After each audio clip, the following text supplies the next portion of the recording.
감사합니다. 오늘은 저희가 요한복음 1장 43절에서 51절의 말씀을 가지고 이보다 더 큰 일을 너희가 보리라, 이 제목을 가지고 저희가 말씀을 나누고자 합니다. 요한복음 1장 43절에서 52절, 20절 여러분들이 많이 알고 계신데요. 한번 저희가 같이 합독하시겠습니다. 같이 합독하시겠습니다. 이튿날 예수께서 갈릴리로 나가려 하시다가 빌립을 만나 이르시되 나를 따르라 하시니, 빌립은 안드레와 베드로와 한 동네 베세다 사람이라. 빌립이 나다나엘을 찾아 이르되 모세가 율법에 기록하였고 여러 선지자가 기록한 그 일을 우리가 만났으니 요셉의 아들 나사렛 예수니라. 나다나엘이 이르되 나사렛에서 무슨 선한 것이 날 수 있느냐. 빌립이 이르되 와서 보라 하니라. 예수께서 나다나엘이 자기에게 오는 것을 보시고 그를 가리켜 이르시되 보라, 이는 참으로 이스라엘 사람이라. 그 속에 간사한 것이 없도다. 나다나엘이 이르되 어떻게 나를 아시나이까. 예수께서 대답하여 이르시되 빌립이 너를 부르기 전에 내가 무화과 나무 아래에 있을 때 보았노라. 나다나엘이 대답하여 납비여, 당신은 하나님의 아들이시오, 당신은 이스라엘의 임금이로소이다. 예수께서 대답하여 이르시되 내가 너를 무화과 나무 아래에서 보았다 하므로 믿느냐. 이보다 더 큰 일을 보리라. 또 이르시되 진실로 진실로 너희에게 이르노니 하늘이 열리고 하나님의 사자들이 인자 위에 오르락내리락 하는 것을 보리라 하시니라. 아멘. 그렇습니다. 지금 저희들이 예수님의 고난과 부활을 준비하는 사순절 기간을 지나가고 있습니다. 이 시즌에 만일에 기독교에 십자가가 없었다면 과연 어땠을까? 한번 생각해 봤는데요. 그것은 더 이상 기독교라고 할 수 없을 것입니다. 이제 곧 부활절이 다가오는데요. 저희들이 이 사순절 기간 동안 예수 그리스도의 모든 구속의 사역들, 그 결정판이라고 하는 게 이 십자가잖아요. 그 십자가와 부활을 묵상하시면서 예수 그리스도의 그 고난의 깊이를 더 깊게 들어가셔서 한 번 한 번 주님과 대면하는 그러한 귀한 시간이 되기를 여러분들께 축복드립니다. 오늘 본문은요, 여러분들이 많이 아셨던 그런 본문이라고 생각합니다.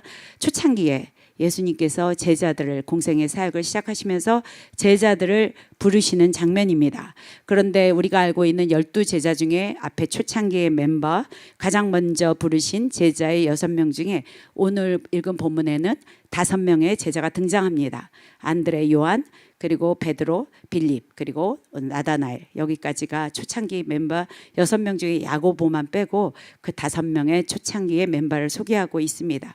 저희가 읽었던 지금 요한복음 1장 후반부에는 예수님께서 첫 번째 제자를 부르시는 장면이 나와요. 그리고 그 앞부분인 35장에서 42장까지는 안드레와 요한을 제자로 부르시는 장면이 나옵니다. 그런데 여러분들이 이제 잘 보면 예수님께서 제자를 부르실 때 좀 플리즈 따라와 줄래? 이렇게 안 하십니다. 따라와 주면 참 좋겠어, 이런 것 때문에 너희가 나를 따르면 참 좋겠다라고 설명하지 않으십니다. 앞에서 보듯이 그냥 나를 따르라, 그렇게 한마디로 명령하시고 순종합니다. 그 본문 43절 오늘 저희가 읽는 거 보면 이튿날에라는 단어로 시작을 합니다. 그렇다면 그 이튿날에는 어떤 날의 다음 날이라는 거예요. 이걸 보면 안드레가 그 앞절에 베드로에게 예수님을 소개하고, 그리고 베드로가 이제 예수님을 처음 만난 날 다음 날이 오늘 제가 읽은 본문의 시작입니다. 그날 예수님께서 갈릴리를 가시다가 빌립을 만나셨어요. 그를 만나자마자 나를 따르라, follow me, 이렇게 콜링을 하십니다. 길거리에서 캐스팅이 딱 된 거예요. 딱 보시면서 나를 따르라. 12제자를 부르실 때 예수님은 동일한, 그냥 나를 따르라, 따라와 주시면 너무 좋을 것 같아요. 제발 따라와 주실래요? 이 사역이 조금 어렵습니다. 좀 따라와 주시면 너무 감사할 것 같아요. 이러한 이야기가 전혀 없습니다. 여러분들이 성경을 읽으면서 보시면은 절대로 제자를 부르실 때 내 형편이 이러니까 네가 과거에 이랬으니까 나를 좀 따라와 주면 너무 좋을 것 같아, 이렇게 묻지 않습니다. 사실 이런 명령 앞에서 순종하기란 쉽지 않습니다. 이게 어떻게 그런데 성경은 가능하게 되어 있는가? 우리 자신을 우리가 보면은 알 수 있는 것 같아요. 하나님은 우리보다 우리를 완벽하게 알고 계신 분이십니다. 모르겠어요. 저는 나이가 이렇게 조금씩 들면서 아 그렇구나. 지금 이 나이가 돼도 내가 나를 모르는구나. 그래서 우리 자신이 우리를 굉장히 안다고 어렸을 때는 굉장히 생각을 하는데요. 자신이 문제가 있다고 생각하는 사람은 없습니다. 저 같은 경우도 제가 결혼 전에 제 스스로 집에서 저를 천사라고 했어서 천사인 줄 알았습니다. 그래갖고 결혼했더니 남편이 이런 악마 같은 여자를 처음 봤다는 거예요. 자기 멋대로라는 거예요. 그래서 사실 내심 깜짝 놀랐어요. 저는 늘 집에서 천사라고 그래갖고 우리 형제 중에서는 제가 이제 중간에 낀 세대이기 때문에 모든 걸 양보하니까 부모님 눈에는 제가 이렇게 천사처럼 보인 거예요. 그런데 결혼을 하고 나니까 이 기준이 완전히 너무 막 무슨 지 멋대로 한다고 무슨 이런 여자가 다 있나. 그래서 제가 사실 첫 번째 쇼크는 내가 나를 모르는구나를 안 것은 사실 남편과 결혼해서 처음 제가 알게 됐습니다. 이렇게 우리는 자기 자신이 전혀 문제가 없는 자라고 생각하는 것이 전제된 삶을 살고 있는 자들이에요. 다 남의 문제가 더 크게 보이는 거더라고요. 자신보다 문제가 많은 사람이 사실 없거든요. 그래서 조금 더 크면서 제가 한 게 너나 잘하세요. 우리가 이제 좀 저희 나이가 되면은 저희가 하는 덕담이 너나 잘하십시오. 그럼 모든 집안에 평안이 옵니다. 이게 이제 알아요. 자신의 모습을 저희가 보지 못한다는 거. 여기서부터 우리는 출발을 하게 되기 때문에 다른 사람으로부터 문제를 발견하고 그 문제를 풀어가기 위해서 일생을 허비하는 경우가 얼마나 많습니까? 특히 우리 그 여성분들, 부인분들은 남편의 문제를 끌고 와서 하루 종일 철야를 했는데 그 다음날 주님이 금식하고 철야했더니 주님이 주시는 말씀 너나 잘하십시오. 그래갖고 그 배신감을 가지고 계신 분 많으리라 저는 생각합니다. 마찬가지입니다. 우리가 이렇게 자신의 문제 말고 다른 사람의 문제를 풀려고 인생을 허비하며 살았던 것이 너무나 많습니다. 예수님께서 우리를 부르실 때 그 명령에 순종하는 것 자체가 먼저 우리의 문제를 해결하는 출발점인 것을 여러분들이 믿으시기 바랍니다. 해답이 거기에 있는 것입니다. 해답이라는 것은 우리 자신이 내 인생의 모든 기준을 내려놓기 시작할 때 그것이 출발점이 되는 거예요. 그래서 주님께서는 우리의 어떤 것을 상관없이 나를 따라와. 그때부터 시작이 된다는 거예요. 그래서 저도 이 부분에 대해서 이제 나이가 들면서 생각을 하기 시작한 거예요. 아 그렇구나. 가장 문제가 나로부터 출발하는구나. 우리 집의 가장 이 암적인 요소는 나구나. 거의 이런 자조적인 발언을 하면서 살아가면서 겨우 지금 조금 고쳐진 게 지금 저입니다. 그러니까 앞으로 가야 될 부분도 너무 많이 있는데 일단 우리가 주님 앞에 왔을 때 처음으로 깨닫는 것은 나의 문제라는 것입니다. 이것이 상대방의 문제가 아니고 나의 문제라는 것을 먼저 알게 되는 것입니다. 지금 여기 안드레나 요한의 경우는 아주 이른 나이에 세례 요한을 따라서 다녔습니다. 그래서 이들은 생활 자체가 굉장히 경건했어요. 그리고 메시아 사상을 가진 자들이었습니다. 그래서 경건한 삶에 헌신하고자 했던 자들이었거든요. 그러니까 이들의 경우 주님이 제자로 콜링을 하셨을 때 어떻게 보면 그냥 당연하게 예스라고 따라갈 수 있었던 것 같아요. 그런데 오늘 우리가 읽었던 빌립의 경우는 조금 다릅니다. 빌립의 경우는 어부지만 굉장히 머리가 비상했어요. 그리고 계산이 굉장히 빠른 사람이었습니다. 본문 44절에 보면은 빌립이 예수님의 초청에 대해서 어떻게 반응했는가 하는 그러한 설명이 그러나 하나도 나오지 않습니다. 그리고 갑자기 그냥 빌립이 안드레와 베드로와 한 동네 갈릴리 베세다 사람이었더라 라고만 소개가 돼요. 어떻게 반응한 거는 주님에게는 중요치 않다. 우리들의 반응에 주님은 중요치 않습니다. 예. 그래서 그리고 나서 바로 이어서 45절에 빌립이 나다나엘을 찾아갑니다. 그래서 모세가 율법에 기록하였고 여러 선지자가 기록한 그 일을 우리가 만났으니 그분이 요셉의 아들 나사렛 예수야. 이렇게 어떻게 머리가 비상했고 어떻게 계산이 빨랐던 그러한 빌립이 그 얘기 한마디에 그 내용이 안 나왔으니까 우리는 어떻게 됐다고 알 수 없어요. 그러나 그렇게 콜링하는 거에 반응을 바로 했을까? 이거는 조금 의문이 가는 부분 중에 저에게는 있었습니다. 그렇게 길거리 로드 캐스팅이 되자마자 어떻게 제자의 인생을 살 수 있을까? 그렇죠? 그런데 그의 이름에서 좀 추정할 만한 비밀들이 몇 가지가 있습니다. 성경에 빌립이라는 이름을 가진 인물이 네 사람 등장합니다. 그 헬라 제국에 세웠던 그 빌립이라는 이름 자체가 헬라 제국을 세웠던 알렉산더 대왕의 아버지의 이름입니다.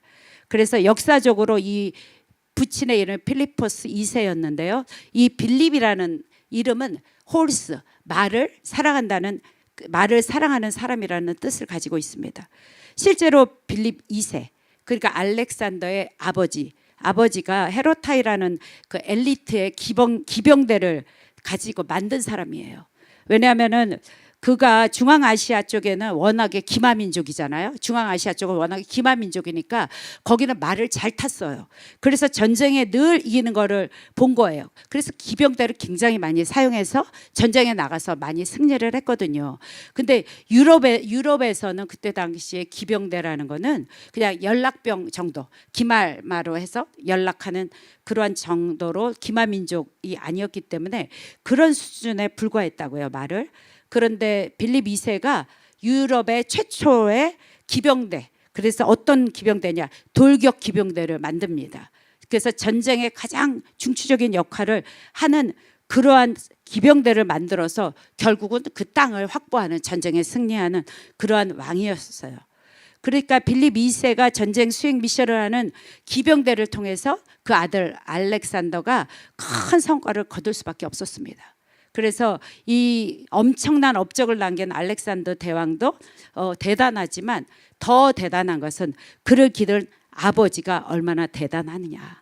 그래서 그 당시에 부모님들이 아이를 낳으면 헬라에서는 빌립이라는 이름을 많이 지었다고 합니다. 그래서 우리 교회도 빌립 집사님이 계시거든요. 그런데 이 빌립은 사실 초대교회에 나왔던 7명의 집사 있죠. 그중에 한 분이었던 빌립도 나오고 세례 요한에 죽었을 때 헤롯의 이복 동생, 그 아들의 이름도 빌립이었습니다. 좌우지간 제자로 부르신 이 빌립은 헬라식의 이름이었어요. 그러다 보니까 헬라 문화에 굉장히 익숙했던 사람이라고 추정을 합니다. 요한복음 12장에 보면은 명절에 예배하기 위해서 예루살렘에 올라온 헬라인들이 예수님을 뵙고자 했을 때 누구를 찾아가냐면 빌립을 찾아갑니다. 그 빌립을 찾아갔다는 얘기는 헬라의 익숙한 문화를 가지고 있었기 때문에 빌립과 안드레는 그 헬라에 능통한 자라고 됐으니까 그렇게 유대 문화에 익숙했기 때문에 그래서 그렇게 우리말로 말하면 한국말도 잘하지만 미국에 살고 있는 우리 자녀들과 같은 디아스포라, 그런 1.5세와도 같은 자가 그때 빌립이었습니다. 이렇게 빌립이 성경을 통해서 몇 가지의 사건이 있으면서 우리가 이제 알게 되는 거예요. 빌립이 어떤 자인가. 왜냐하면 요한복음 6장을 보면은 우리가 잘 아는 오병이어의 기적이 나와요. 여기에 빌립은 많은 곳에 성경에 나오지 않습니다. 요한복음에 집중해서 몇 군데 나오는데요. 그걸 보면 장정이 5,000명을 먹여야 되는 거예요. 그러면 20세 이상의 60세 미만의 전쟁에 나갈 만한 나이의 장정만 5,000명이었다면 같이 따라온 자들은 얼마나 많았겠습니까? 그런데 제자들에게 너희가 먹을 것을 주어라. 예수님이 그렇게 말씀하세요. 그러니까 예수님의 황당한 이 오병이어의 기적은 그때 냉철하고 이 실증적이고 합리적인 사고를 가진 빌립이 머리가 굉장히 빠르잖아요. 그런 자가 그 빌립에게 그렇게 말을 했을 때 요한복음 6장 7절을 보면은 저렇게 나온 대로 뭐라고 하냐면 빌립이 대답하되 각 사람으로 조금씩 받게 할지라도 200데나리온의 떡이 부족합니다. 벌써 딱 얘기하니까 머리가 팍 돌아가가지고 이게 계산해 한 사람 앞에 갈릴리가 지금 먹을 것을 구할 수 있는 지역이 없어요. 그런데 먹을 때가 이미 지나서 다들 배가 고파. 그런데 당장 먹을 것을 제공해 줘야 돼. 그런데 이런 것을 감안해서 딱 생각해 보니까 숫자가 어마어마해. 그러니까 빌립이 딱 나오는 거예요. 사람들 팥빵 하나만 먹어도요 좋게 100만 원이 넘어요. 이렇게 말하는 거예요. 지금 뭐를 어떻게 먹이시라고 하시는 거예요. 이게 머리가 잘 돌아가니까 이렇게 딱 얘기를 해요. 이렇게 말하는 거예요. 주님이 이것을 모르셨을까? 이 7절 6장 7절 전에 5절 6절을 보면요. 예수님께서 눈을 들어 큰 무리가 자기에게 오는 것을 보시고 빌립에게 이르시되라고 딱 돼 있어요. 빌립에게 이르시되. 그러면서 우리가 어디서 떡을 사서 이 사람을 먹게 하겠느냐 하시니 그 다음에 말씀하신 친히 이것은 빌립을 시험코자 함이라 이렇게 돼 있습니다.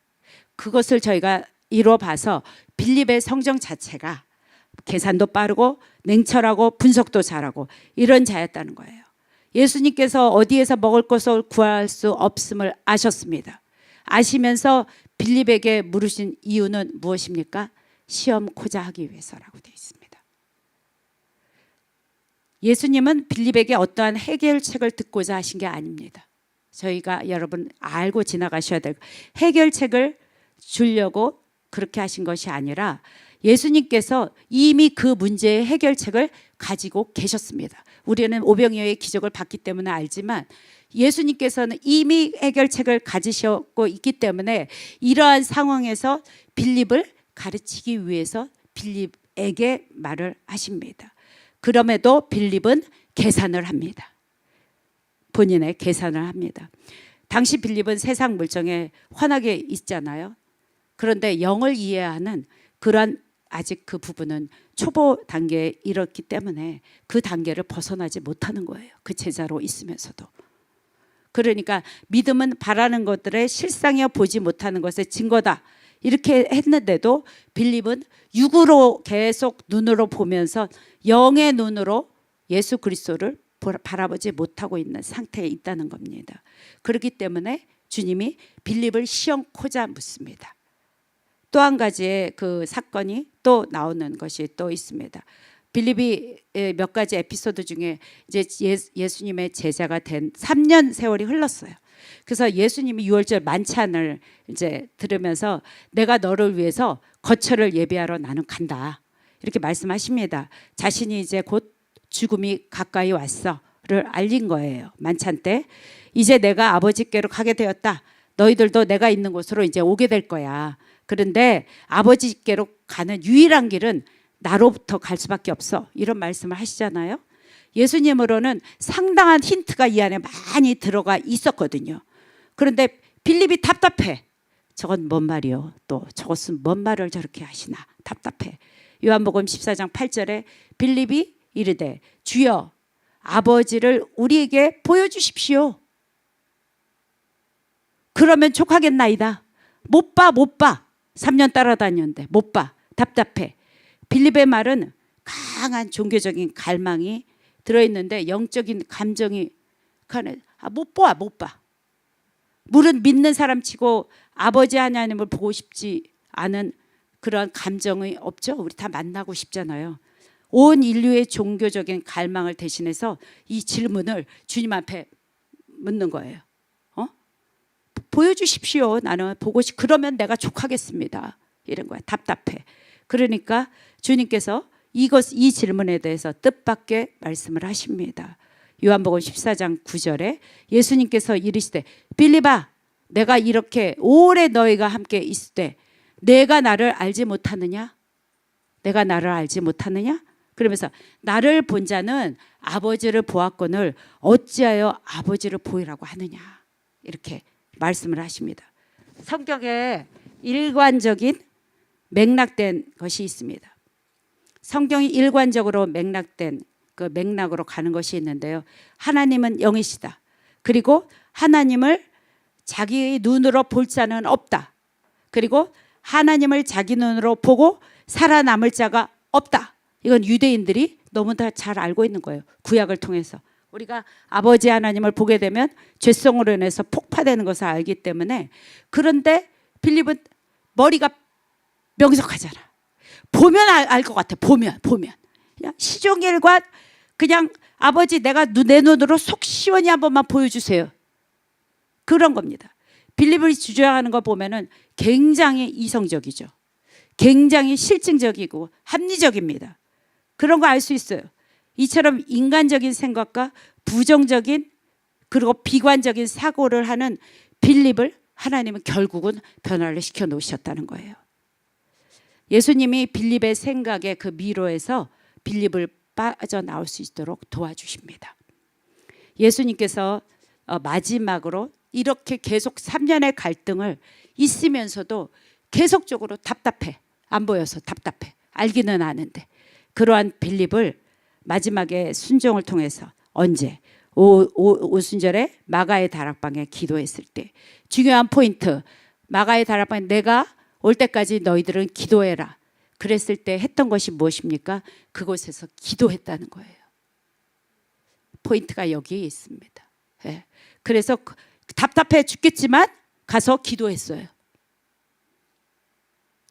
누구처럼 막 알고 느끼고 이러지 못해도 가서 기도했다는 거예요. 마가의 다락방에서 뜨겁게 기도하던 빌립은 거기서 성령 체험을 하게 됩니다. 불신의 장막이 거치면서 새로운 아침이 맞이하게 되는 거예요. 빌립이 이때. 육신의 사람 빌립은 보는 것만 그때까지 믿었거든요. 그런데 이제 영의 사람 빌립은 믿는 것을 이제 믿는 것으로 보기 시작하는 거예요. 내가 보는 것으로 믿는 것과 이게 육의 사람입니다. 영의 사람은 이제는 믿는 것을 보게 되는 거예요. 이 차이를. 이거 성령이 오시면서 이것을 빌립의 마음으로 주장케 하셨습니다. 이전에 결함이 얼마나 많았는지 모릅니다. 그 이후로 많은 빌립을 포함해서 많은 자들이 이제 사도의 사명을 감당하기 시작합니다. 전도를 하다 보면은 우리는 이렇게 빌립과 같은 분을 만나는 경우를 많이 보게 될 거예요. 내 눈으로 하나님을 좀 보게 해줘. 실제적인 증거를 보기를 원해. 그러면 내가 당신보다는 더 잘 믿을 수 있을 것 같아. 당신이 진짜 하나님을 봤어? 그러면 나는 보기만 해봐. 나는 진짜 내 목숨을 걸어서 나는 이거 할 거야. 다 이렇게 말해요. 그러나 하나님께서 사람마다 기질과 성품을 주신 분이 하나님이십니다. 빌립의 성품을 주신 분도 하나님이세요. 그렇기 때문에 이 빌립과 같은 사람들 이렇게 막 이런 질문과 이러한 것에 몸부림치는 이러한 것들을 하나님은 나쁘다고 얘기하지 않습니다. 다 받아주시는 거예요. 성경을 읽다 보면 또 어떤 사람들 계속 질문하는 거예요. 우리는 질문하는 것이 아닙니다. 이것이 바리새인처럼 트집을 잡고 하려는 질문인지 아니면 진짜로 여기서 벗어나고 싶어서 하는 질문인지 우리가 영적으로 분별을 할 수가 있습니다. 하다 보면. 그런데 모든 성경에서 나오는 답답함에서 나오는 모든 질문은 좋은 질문이에요. 왜냐하면 질문을 해야 질문에 대한 답이 생기잖아요. 사람이 질문하면 사람이 답을 얻지만 우리가 하나님께 질문하면 하나님께서 답을 주신 것을 믿으시기 바랍니다. 그렇기 때문에 뉴저지 터크로스는 하나님 앞에서 계속 질문하면서 그 하나님으로부터 응답을 받는 그러한 축복이 저희들 기도 가운데 일어나기를 여러분들에게 권면드립니다. 이렇게 이성적이고 실증적인 빌립이 예수님을 따르라고 한 그 한마디에 예수님을 어떻게 그렇게 따를 수 있었던가. 이 자리에 빌립처럼 생각하시는 분은 너무 많을 거예요. 특별히 고뇌가 많으신 분들, 생각이 많으신 분들, 지식으로 살아가시는 분들 이러한 자들이 그 말이 있어요. 찻잔 안에 태풍으로 끝나지 않기를 여러분들에게 권면드립니다. 예수님을 만나서 이 생각의 해답이 얻어질 때까지 계속 고민하시고 계속 주님 앞에 씨름하시기를 권면드립니다. 멈추지 말으셔야 합니다. 우리가 잘 알고 있는 에스겔서 37장 1절에서 3절 말씀, 저희가 잘 아는 말씀이에요. 그 여호와께서 권능으로 내게 임하시면 내게 임재하시고 또 골짜기 가운데 두셨으니 거기에 뼈들이 가득했는데 결국은 인자야 내 뼈들이 이들이 능히 살겠느냐. 내가 대답해요. 주여 주께서 아시나이다. 이렇게 에스겔이 말하는 걸 보면 여호와께서 에스겔을 사람들 마른 뼈가 많은 곳으로 데려가셔서 그리고 이 뼈들이 살겠느냐고 물었을 때 에스겔은 주께서 아신다고 말하십니다. 어쩌면 우리들은요 이 에스겔과 빌립 사이에 갈등하고 사는 그러한 신앙을 가지고 있는지 몰라요. 믿음으로 하나님의 말씀으로 이 세상을 주께서 아십니다 라고 이렇게 생각은 해. 생각은. 그런데 믿음으로 하지 못하고 말씀대로 살지 못해요. 그래서 에스겔과 빌립 사이의 갈등들이 저희들에게 많이 있습니다. 그래서 성경을 대하면서도 이 갈등들이 있어요. 항상 말씀이 나를 주관한다고 하지만 어떤 상황이 나에게 오면 망설이고 갈등하고 또 세상에 끌려서 다니다가 넘어지고, 통상적으로 하나님이 전능하시다고 하면서 또 부분적으로 이것은 전능하시고 이 부분은 왠지 내가 해야 될 것 같아, 여기에는 전능이 안 계실 것 같아, 그래서 이 부분은 내가 전능함으로 해보고 싶어, 이렇게 구분돼서 믿는 경우가 저희들에게 많다는 거예요. 그 영적인 통찰력도 부족하고 믿음도 부족하고 천상 죽을 수밖에 없는 우리가 존재지만, 하나님이 그런 우리를 백성 삼아 주셨다는 이 은혜만을 가지고 가셔야 됩니다. 주님이 우리를 만나는 시간까지 우리는 이 세상적인 관점으로 상황을 분석하고 해석하는 것이 아니라 이것이 내 인생의 지적인 한계구나 깨달으셔야 됩니다. 우리 스스로 이렇게 우리의 감정과 상처들, 이러한 표면적인 이유들을 정당화시키는 것이 아니라, 이것을 우리가 정당화시킬 때 사단은 우리로 그것을 가지고 묶습니다. 그것을 묶어서 우리를 꼼짝달싹하지 못하게 우리 인격을 마비시켜버려요. 그래서 우리의 인격이 살아나고 우리의 영혼이 살아나면 가장 피곤한 자가 사단이에요. 이 사단이 우리를 아주 그냥, 우리가 영이 살아나면 피곤해. 그래서 어떻게든 우리를 계속적으로 합리성 있게 누리려고 합니다. 왜냐? 우리가 지적이거든, 우리가 생각이 있거든. 아, 여기서는 내가 이렇게 할 수밖에 없어라고 합리와 타당성을 갖게 되면서 우리는 자신도 모르게 그 안에 이렇게 눌리게 되는 거예요. 우리의 인생이 예수 그리스도 안에서 충만하게 살아가기를, 그렇게 여러분들이 그러한 삶 살기를 축복합니다. 예수를 만나면 생각에 일단 질서가 생깁니다. 그리고 질서 속 안에 우리의 마음이 평온해지는 거예요. 생각의 미로에 갇힌 분들이 이 아침에 예수님의 내면 가운데로 나오셔서 우리 주님을 인격적으로 만나면서 그 주님 안에서 우리의 감정의 늪속 안에 있는 것들이 그 안에서 돌파되면서 빠져나오게 되기를 여러분들에게 축복드립니다. 왜냐하면 우리가 인생을 산들, 열심히 산들, 내가 이거 벗어날 수 있을까? 살아봤더니 관세가, 너무 열심히 일했는데 관세가 올라져, 너무 열심히 일했더니 렌트비가 올라져, 내 상관에 없이, 나의 주변에 상관없이 너무 일했더니 막 정부가 지금 막 사람들을 다 잘라. 그래서 위기에 처해 있어. 저희가 지금 미국이 그런 상황에, 경제적 위기에 저희가 있지 않습니까? 그런데 저희 이 모든 내면의 문제 가운데 우리를, 나의 인격과 나의 영혼을 자유케 하시는 유일한 길, 한 길이 있습니다. 주님을 만나는 것입니다. 이 길만이 유일한 길인 거예요. 어떻게 해결해 나갈 수 없는 이 길만, 예수 그리스도의 복음은 우리를 자유케 하는 복음입니다. 로마서 8장 1절에서 2절 보면은 나옵니다. 그리스도 안에 있는 자에게 결코 정죄함이 없다.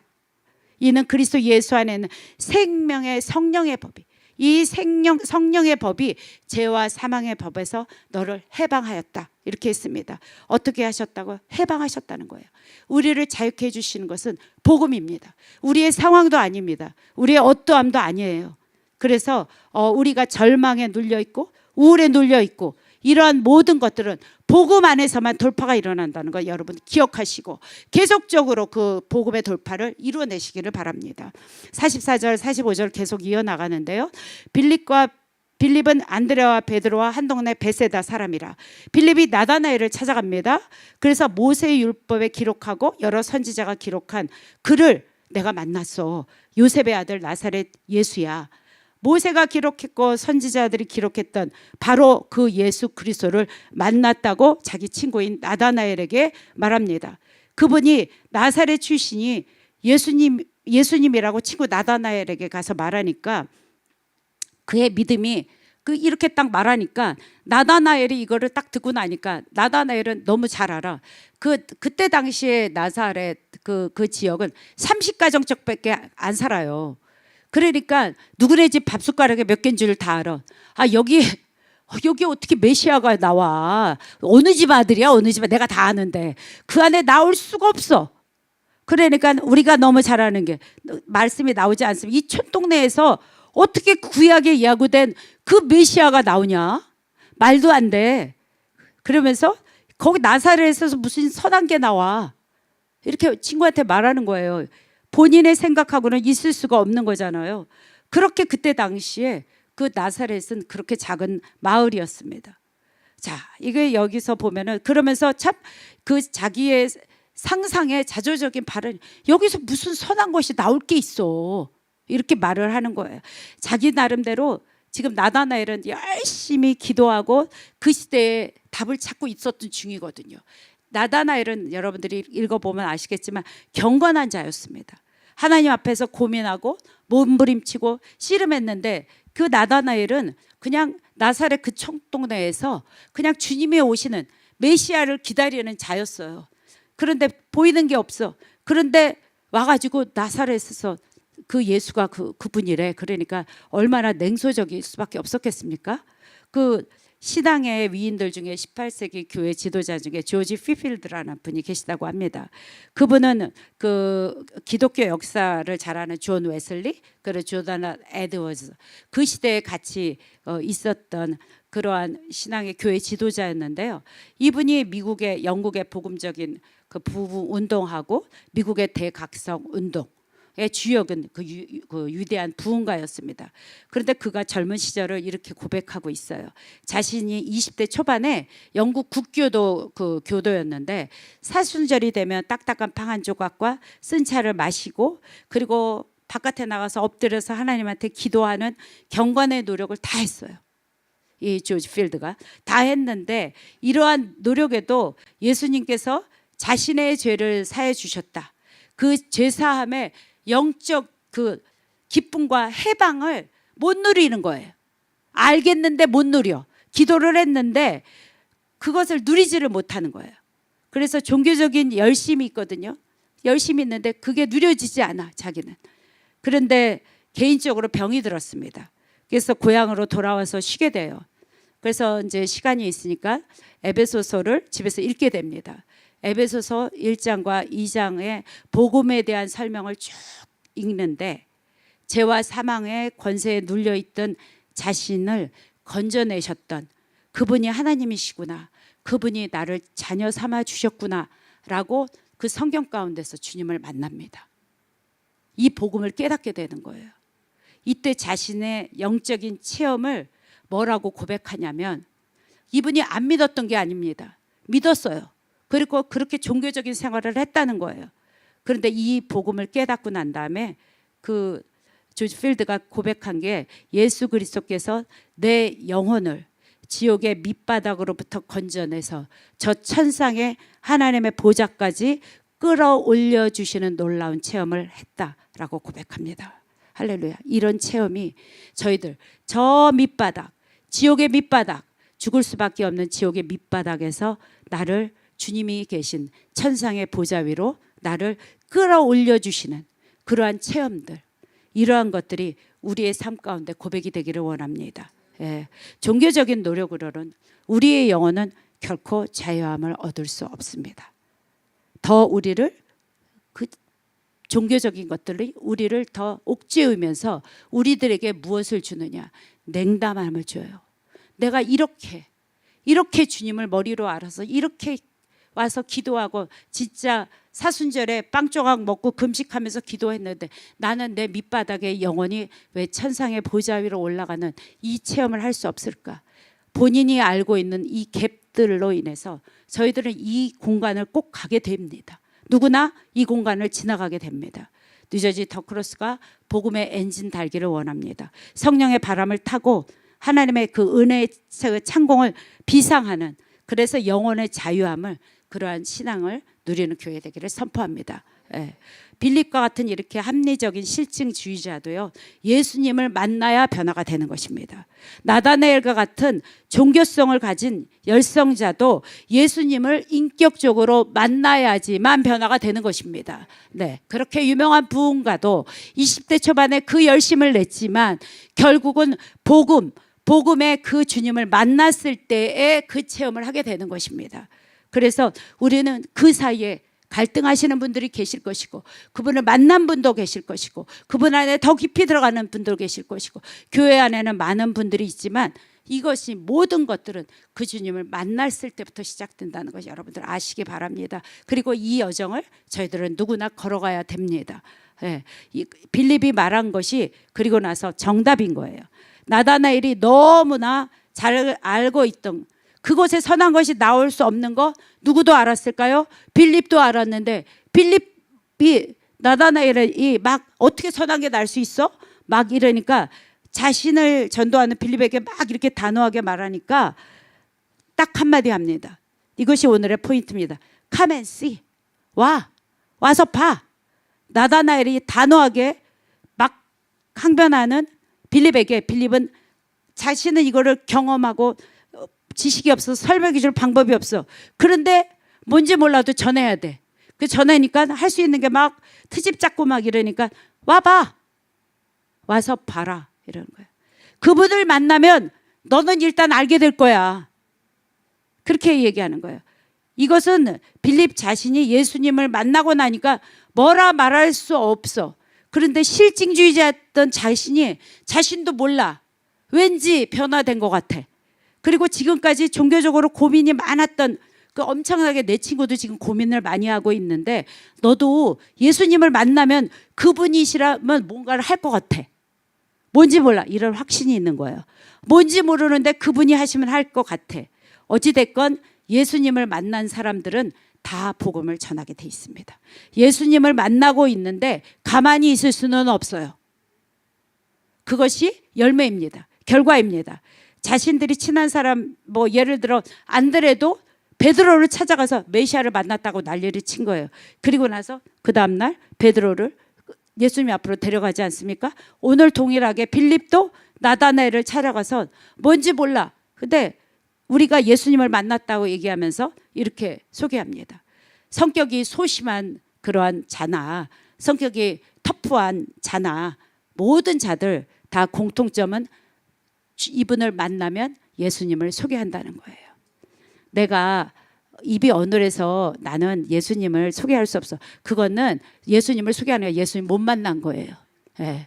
그래서 정말로 만나면 예수님을 소개하는데 우리와 틀린 점이 이 제자들이 있어요. 이게 중요한 포인트입니다. 설득시키려 하지 않습니다. 왜냐하면 설득해서 될 일이 아니야. 여러분 성경 받고 그 다음날 아침에 반짝반짝 햇빛이 빛나고 나뭇가지에 물방울이 달렸고 어떻게 설명하세요? 누가 쳐다보면 똑같은 나뭇가지인데. 나는 알아. 설득이 안 되는 거예요 이거는. 그렇죠? 그래서 이 영의 세계는 설득되는 게 아닌 거예요.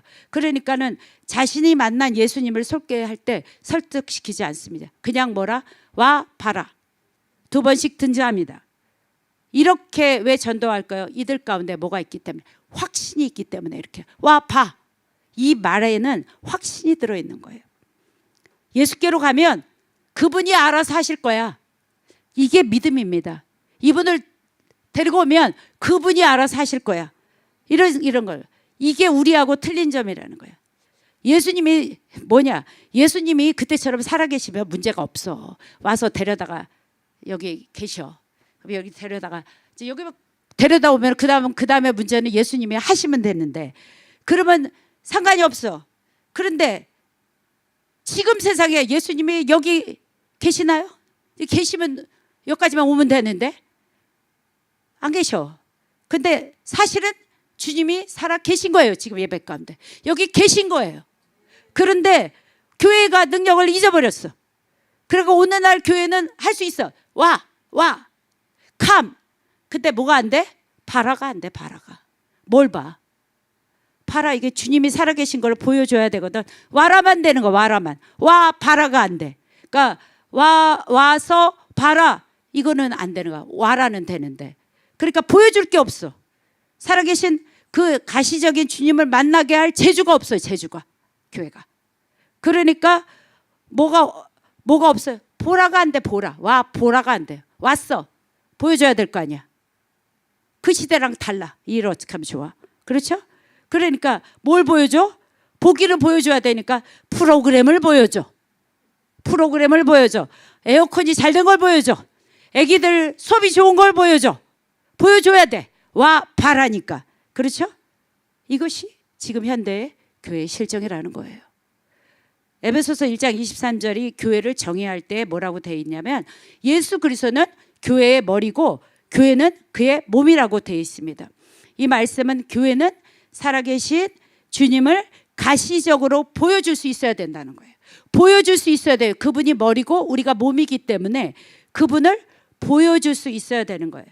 그런데 제자들은 예수님이 승천하신 후에 성령을 받았잖아요. 그래서 예수님을 증거하기 시작합니다. 우리가 잘 알고 있죠. 성전 미문에 앉은 안진뱅이, 근거한 나 없어도 예수 그리스도의 이름으로 일어나라 하니까 치유가 일어났습니다. 그러니까 막 예수님, 베드로가 주목을 받으니까 베드로가 뭐라고 합니까? 왜 나를 주목해? 왜 나를? 너희가 죽이고 하나님이 살리신 나사렛 예수가, 그가 너희를 보고 이렇게 너희를 살린 거 아니야? 너희가 죽이시고 하나님이 살리신 그 예수 그리스도가 너를 살리셨다, 이렇게 얘기합니다. 자기를 주목하지 못하게 해요. 오순절 성령이 임해서 부어주신 그 성령이 눈에는 안 보이지만 살아계신 주님을 가시적으로 보여주기 시작했습니다. 그리고 그 주님을 개인적으로 만나 교제할 수 있도록 성령이 그렇게 일하시기 시작합니다. 이것이 교회의 모습이어야 합니다. 뉴저지 더크로스가 교회 건물이 아니고 우리 한 사람 한 사람이 교회잖아요. 교회일진데 우리가 사람을 막 설득시켜서 전도하는 것이 아니라 그들을 섬겨서 그들 먹을 것까지 입에다 쪼개서 넣어주면서 우리가 예수님을 증거하는 것이 아니라 우리를 통해서, 또 우리 예배를 통해서, 우리의 찬양을 통해서, 기도를 통해서 주님이 증거되어야 됩니다. 주님이 와서 봐라 할 때 그 주님이, 가시적인 주님이 우리 예배를 통해서, 우리의 삶을 통해서 증거되어야 합니다. 이것을 보아야 합니다. 교회가 이것이 끼어나지 않기 때문에 교회가, 이 시대의 교회가 다 잠자고 있다고 하는 것입니다. 그래서 주님을 만나는 교회, 그래서 그런 교회로 우리 교회가 세워지기를 선포합니다. 마지막 때에 와서 보는 교회가 없다면 그들은 무엇을 가지고 우리가 그들에게 보여줄 수 있습니까? 섬김? 인간적인 섬김? 우리보다도 데이케어 가면 더 잘 섬겨줘요. 그렇죠? 우리보다도 더 해줄 수 있는 거 많습니다. 그러나 이러한 것에서 예수 그리스도의 그 생명이 흘러나가는 것은 나가지 않습니다. 47절에 보면은 나다나엘이 친구 빌립의 겉면을 의심스러워서 가득했지만 한번 가볼까 하는 마음이 들어서 그를 따라갔는데 그 예수님의 먼 발치에서 벌써 보고 그는 간사한 것이 없다라고 말씀하십니다. 예수님은 나다나엘의 영혼의 모습을 보셨습니다. 세상 사람들은 우리를 볼 때 겉껍데기를 봐요. 오늘 저 사람은 뭔 옷을 입었지? 오늘 저 사람은 어떤 사회 지위에 있지? 저 사람의 집안의 뒤에 배경은 뭐지? 우리는 누구를 보면 이것을 먼저 보지만 예수님은 사람 만났을 때 영혼의 꾸밈이 없는 그 진실함을 들어가서 보시는 분이십니다.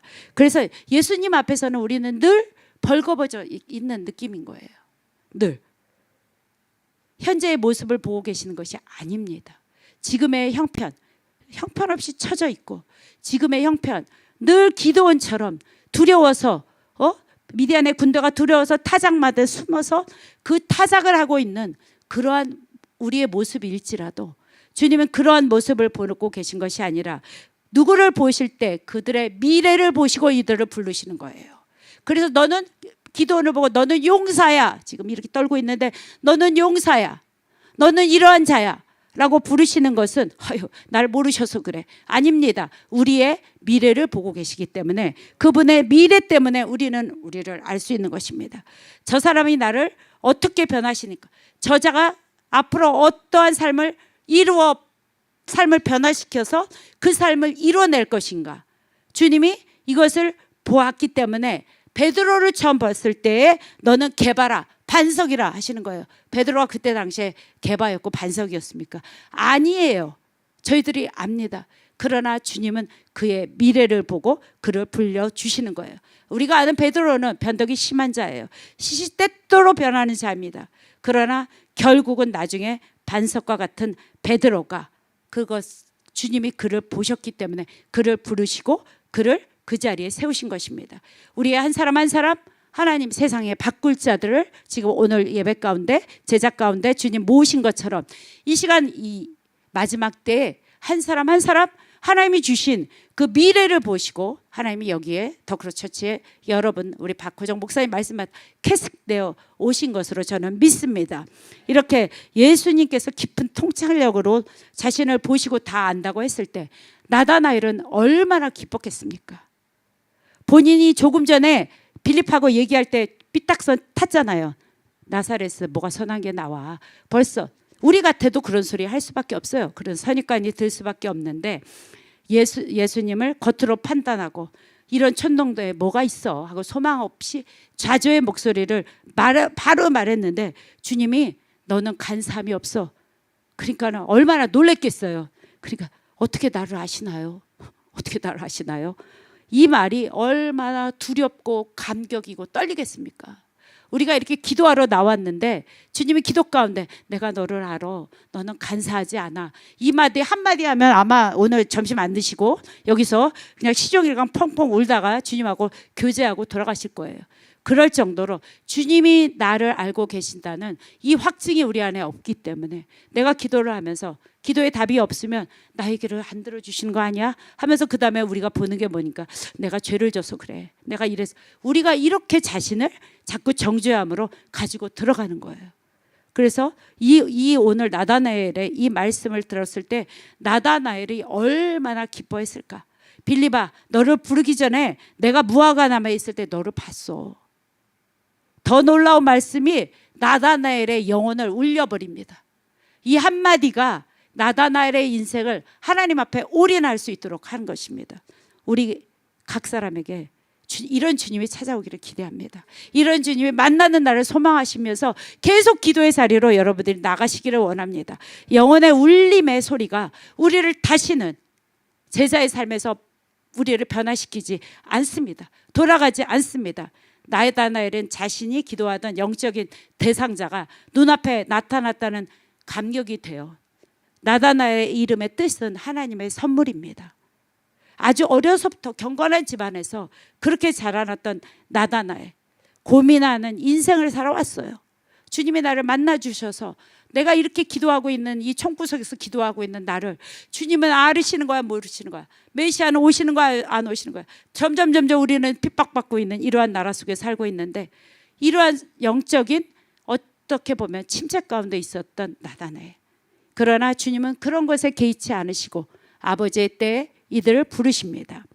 세상의 최고의 지식인이라 할지라도 예수님을 인격적으로 만나잖아요. 그러면 어떠한 논리, 어떠한 설명이 필요치 않은 그런 포인트가 지금 오늘 나다나엘의 이 포인트입니다. 나를 아십니까? 이 마디 한마디에 그동안에 촌동내고 무슨 동네고 질문이 나올 것이 없어요.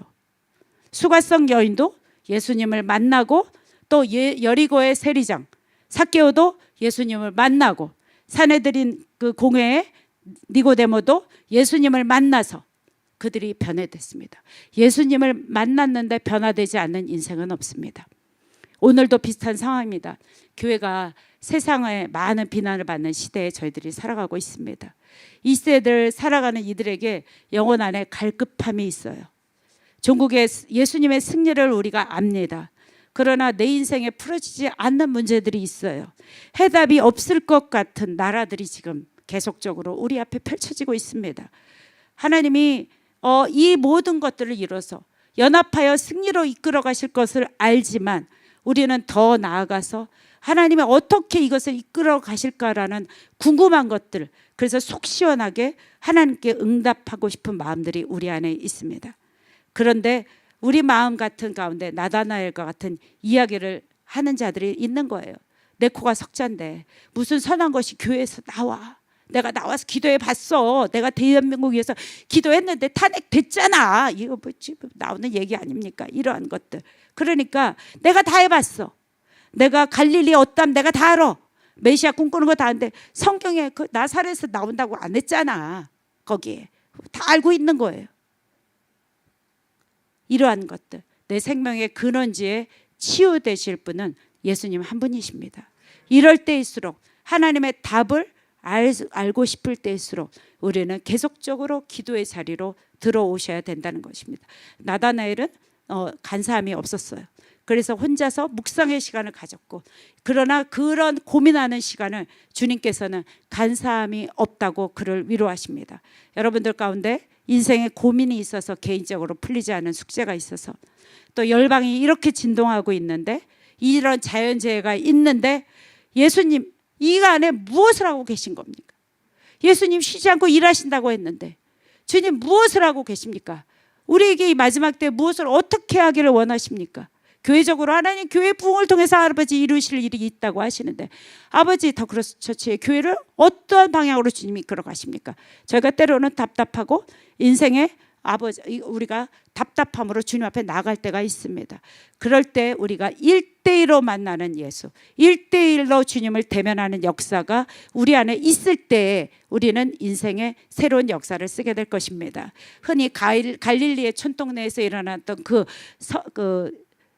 선한 것이 정말로 나다나엘의 고백처럼 이제는 이 시대에 이렇게 나왔다는 것입니다. 이 모든 것처럼 우리 삶 가운데 풀어질 것들, 풀어지지 않을 것들, 이 모든 것들이 하나님의 우리가 주님을 만남으로 정확하게 우리가 다시 한번 이 모든 것들이 해결되므로 이 모든 것들이 합하여 선을 이루실 그 주님께서 하시겠구나라는 그분을 만나기를 원합니다. 그래서 서로 위로해서 인간적인 위로 우리에게 필요 없습니다.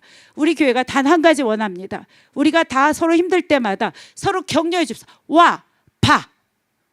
와서 봐라. 다른 이야기는 저에게 없습니다. 그래서 계속적으로 기도의 자리에 나오시고 예배의 자리에 나오시고 우리가 예수님을 만나는 것보다 이 세상에 더 큰 힘이 무엇이 있겠습니까? 예수님이 만나는 것보다 이 세상에 무엇이 더 큰 일이 있겠습니까? 그런데 주님이 나다나엘을 만나서 앞으로 네가 더 큰 일을 보게 될 것이야. 인자 위에 하나님의 사자들이 천상으로부터 이 땅까지 오르락내리락 하는 이 큰 일을 너희가 보게 될 것이라고 말합니다. 초창기에 예수님의 제자들은 자기의 삶을 뒤로 한 채 주님을 따르는 제자가 됐습니다. 초창기의 제자들의 콜링하신 그 주님의 모습을 우리가 보면은 주님은 길게 설명하지 않았습니다. 기독교는 설득하는 종교가 아닙니다. 여러분 남편을 설득하려고 하지 마세요. 부인을 설득하려고 하지 마세요. 자녀를 설득하려고 마세요. 납득시키는 종교가 기독교가 아닙니다. 기독교는 그냥 와서 보면 되는 종교입니다. 와서 보면 될 것이다. 이것이 기독교입니다. 교회는 이론과 신학과 전통으로 지금 덮여 있습니다. 그래서 주님을 만날 수가 없어요. 교회는 이론이 아닙니다.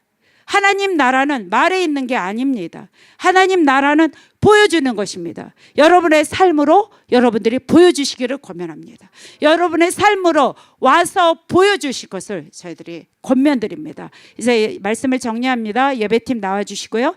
교회는 그의 몸이 만물 안에서 만물을 충만케 하시는 가장 충만히 거하시는 것이 교회입니다. 이 말은 만물 안에 예수님이 계시다는 거예요.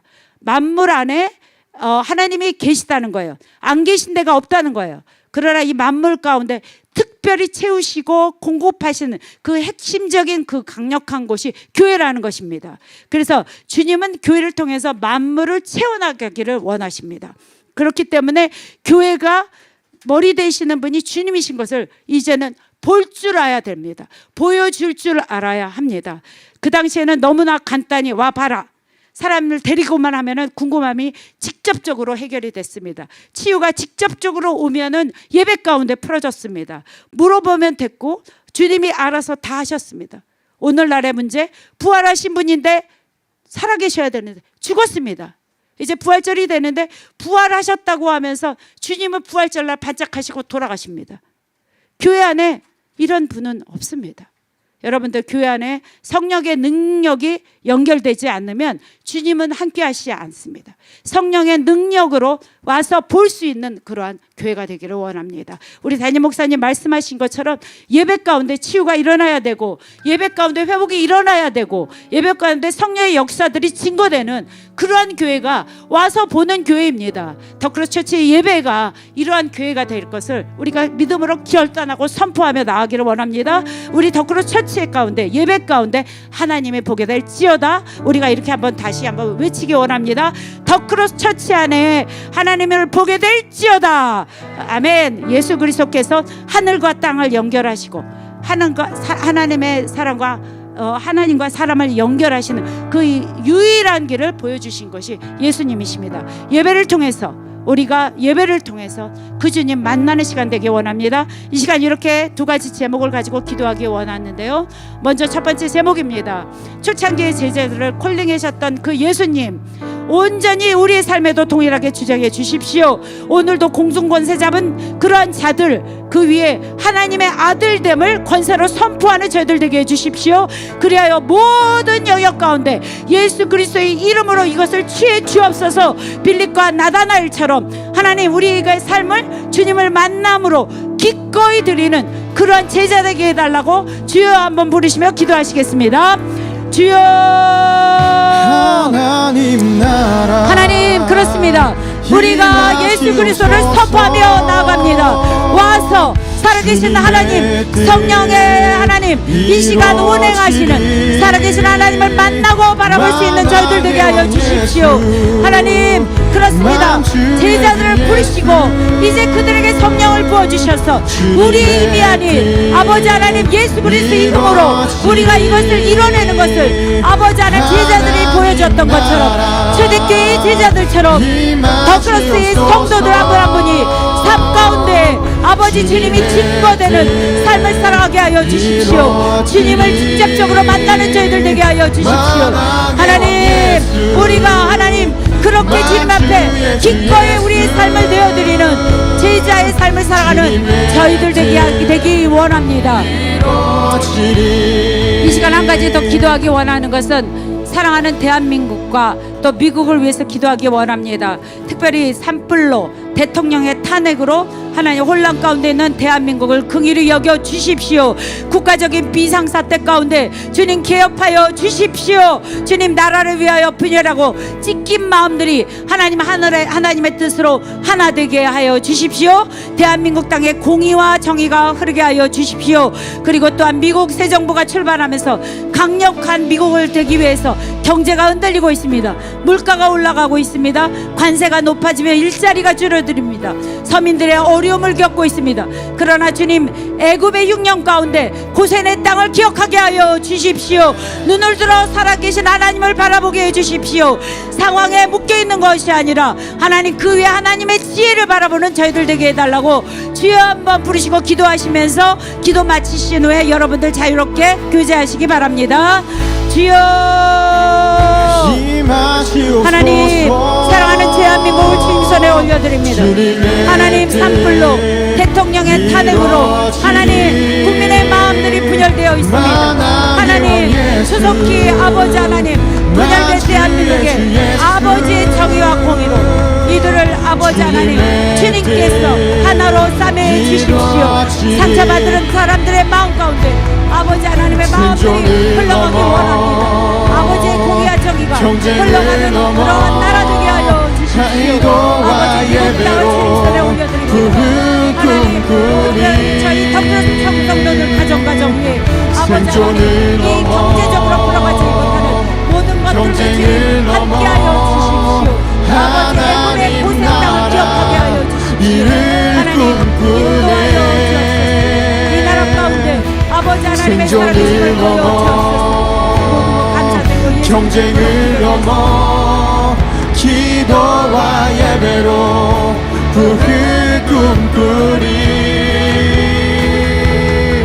생존을 넘어 경쟁을 넘어 하나님 나라 이를 꿈꾸네 하나님 나라 임하시옵소서 주님의 뜻 이루어지리 만왕의 왕 예수 만주의 주 예수 주님의 뜻 이루어지리 하나님 나라 임하시옵소서 주님의 뜻 이루어지리 만왕의 왕 예수 만주의 주 예수 주님의 뜻 이루어지리 빛을 발하라 기도와 예배로 모든 어둠이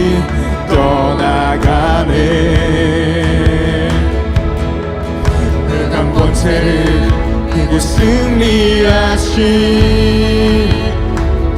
영광의 왕 예수 그리스도 빛을 발하라 기도와 예배로 그의 나라 이를 꿈꾸라 그의 나라와 의를 구할 때